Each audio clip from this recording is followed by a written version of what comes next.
గతంలో టీఆర్ఎస్ ప్రభుత్వం కేటీఆర్ గారు వాళ్ళ ఇంట్లో ఏ బియ్యం అయితే పిల్లలు తింటారో అదే బియ్యం అందరికీ అందేలా చేస్తామని చెప్పారు. కానీ అందులో విఫలమయ్యారు. ఇప్పుడు ఈ కాంగ్రెస్ ప్రభుత్వం రేవంత్ రెడ్డి గారు దాన్ని తూచా తప్పకుండా గతంలో పోయిన నెలలో పల్లెల్లో, మండలాల్లో, జిల్లాలో అందించి ఈరోజు మేడే సందర్భంగా 1వ తారీఖు నగరంలో కూడా సన్నబియ్యం ఇచ్చిన ఘనత కాంగ్రెస్ పార్టీకే చెందింది.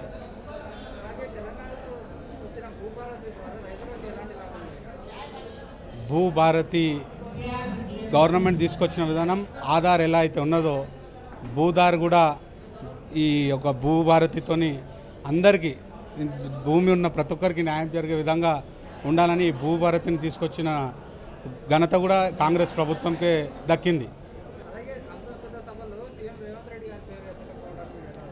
ఎత్తితే ఇక మా సీఎం సాబ్ ముందే హీరో, ఇక మొత్తానికి కేసీఆర్ని మొత్తానికి మర్చిపోతారని చెప్పేసి ఆయన చెప్పుకుంటూ వేరే వాళ్ళకి చెప్తే మళ్ళీ ఇది మర్చిపోతారు, నన్ను మర్చిపోతారని చెప్పి ఆయన డబ్బు ఆయన కొట్టుకున్నారు. ఎందులో ఫెయిల్ అయింది? బస్సు దాంట్లో ఫెయిల్ అయిందా? సన్న బియ్యంలో ఫెయిల్ అయిందా? దేంట్లో ఫెయిల్ అయింది? నాకైతే మీరు చూస్తున్నట్టయితే ఎక్కడ కూడా ఫెయిల్ అనేది లేదు. ఇక చెప్పే విధానం అయితే అందరు చెప్తూనే ఉంటారు ఫెయిల్ ఫెయిల్ ఫెయిల్ అని. ఫెయిల్ అయితే పబ్లికే చెప్తారు కదా ఫెయిల్ అని.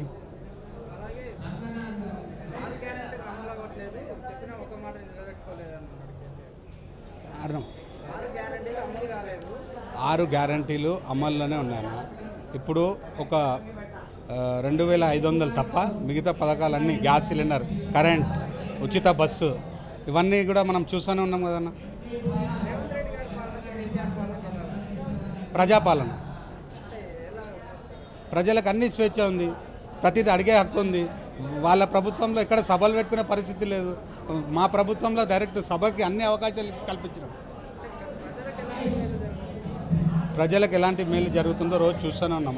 Subscribe us and press the bell icon for more interesting updates.